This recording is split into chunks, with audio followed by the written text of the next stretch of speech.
Je rejoins donc Luc, qui est le directeur du parc. Il m'a donné rendez-vous dans un endroit pour le moins original. Et peut-être qu'il va nous lâcher quelques indiscrétions sur le plan de développement de Walibi.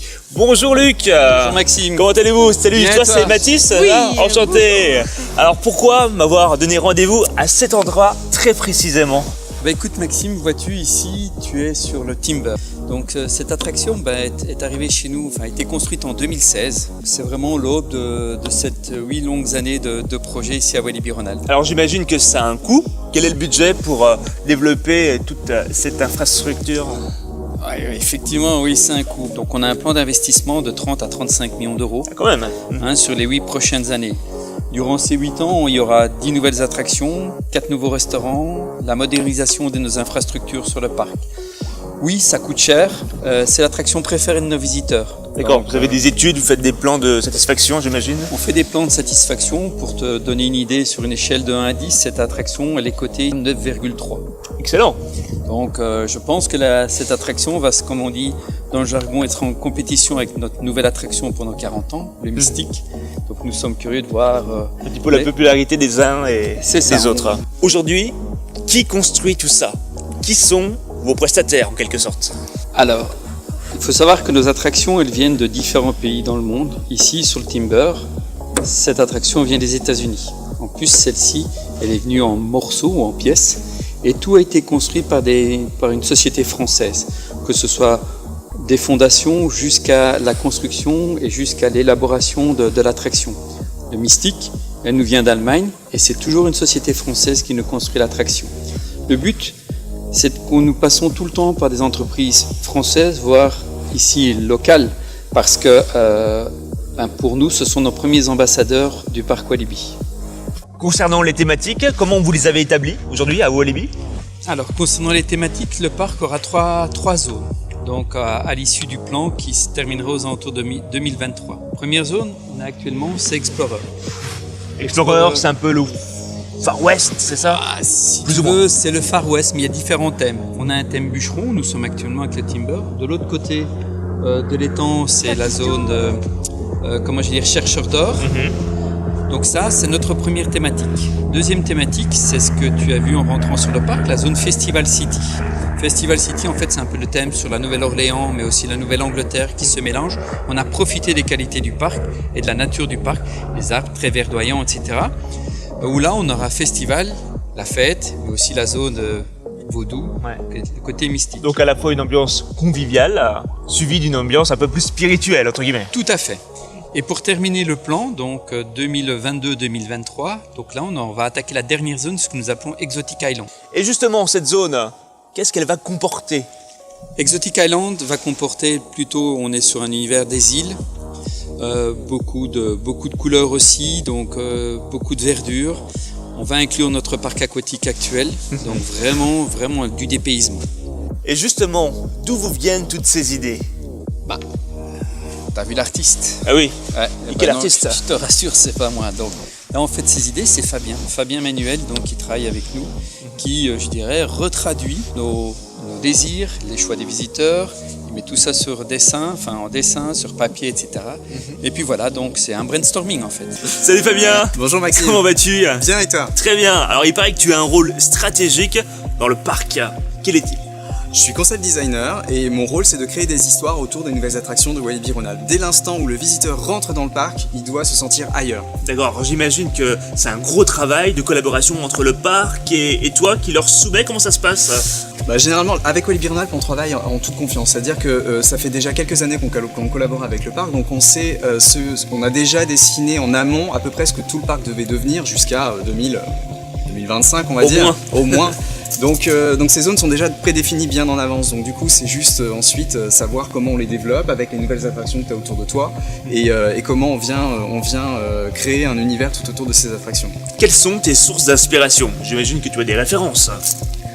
Les sources sont multiples et volontairement très très loin du continent européen pour que dès l'instant où tu rentres ici, tu te sentes vraiment ailleurs. Immergé. Typiquement, Complètement. ici, c'est Festival City. Alors, typiquement, quelle a été la volonté et l'intention de départ? L'intention c'était d'avoir vraiment un univers, le premier univers que tu découvres en rentrant dans Walibi Rhône-Alpes, quelque chose de très coloré, quelque chose d'extrêmement festif.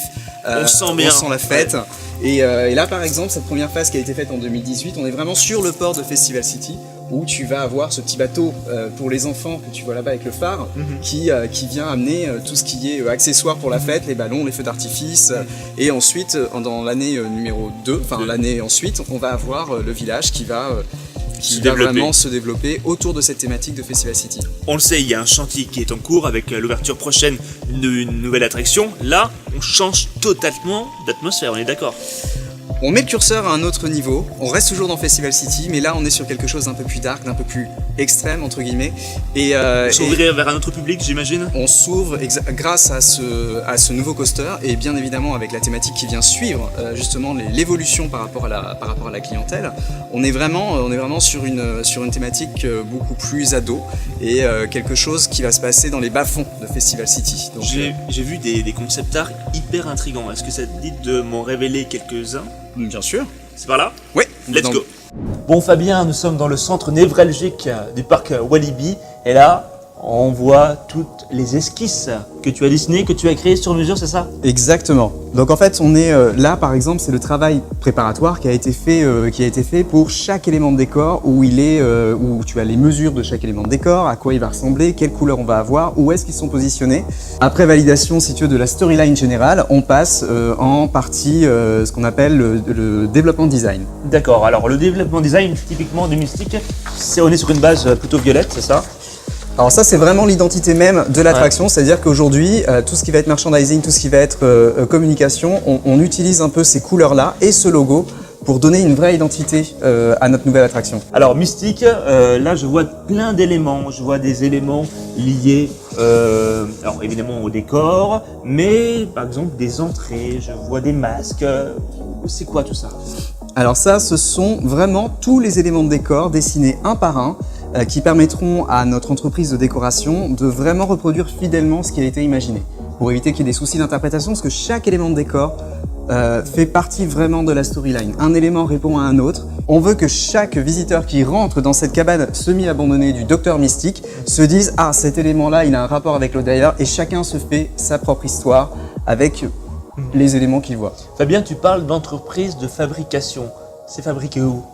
Alors aujourd'hui, les décors sont fabriqués par une société qui s'appelle AZ Décor, qui sont vraiment des personnes, des spécialistes, des vrais spécialistes, mais qui aiment travailler le bois, qui sont vraiment dans le souci du détail, qui sont aujourd'hui du côté de Angers. Donc une grande partie des décors sont dans les ateliers là-bas, et bientôt ils vont tous arriver au parc pour qu'on les installe à côté de la montagne russe quand elle sera prête. Ils sont spécialisés dans les éléments de décor de cinéma, parce que ça ressemble beaucoup au décor d'un film, ça. On est vraiment dans un univers à part entière. En fait, le métier de scénographe de parc à thème, on s'apparente vraiment à ce qu'on cherche, à ce que tu peux voir dans les films, mais sauf qu'on est à 360 degrés, alors que dans les films, généralement, tu as les backstage juste derrière une grande façade. Là, pour le coup, on est vraiment sur du 360 degrés, et c'est pour ça qu'on a 4 façades à dessiner et non pas qu'une seule. Très bien. Est-ce que tu arrives à te projeter? Là, on a le plan de l'attraction. Est-ce que là, tu sais où va être implanté chacun des décors? Ça y est, tu as ta vision globale? Ah oui, heureusement. J'espère. Donc là, on a vraiment la file d'attente.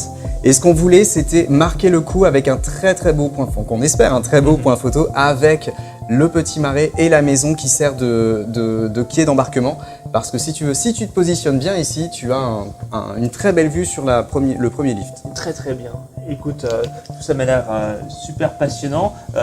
Un mot sur la musique, parce que on sait, pendant des années, la musique, dans certains parcs, n'a pas été l'élément prioritaire. Aujourd'hui, ça fait partie d'un élément capital pour immerger le visiteur dans l'attraction.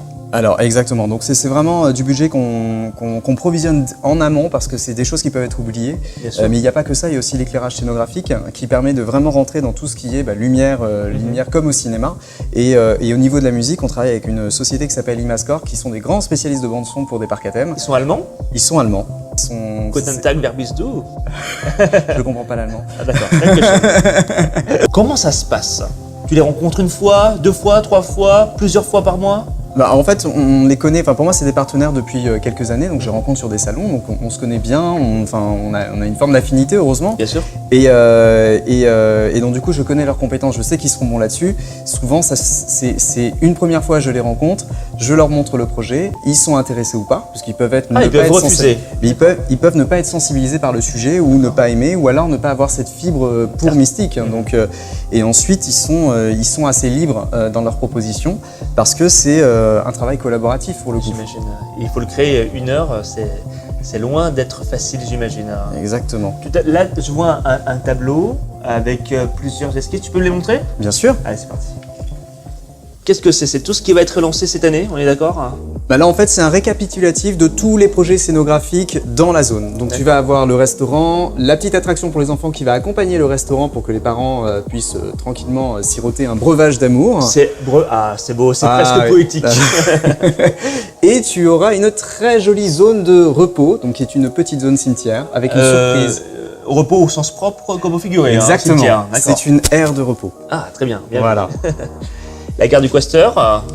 Exactement, avec son intérieur. Donc on situe vraiment le projet dans le plan et tu vas avoir une refonte d'une attraction majeure de Walibi qui est donc le totem. Celle qui monte à 55 mètres de haut. Exactement. Très très bien. Donc là, tu la refonds dans le même écosystème que Mystique. On reste exactement dans cet univers un peu de mysticisme et d'ensorcellement avec une décoration qui répond totalement au reste de l'univers.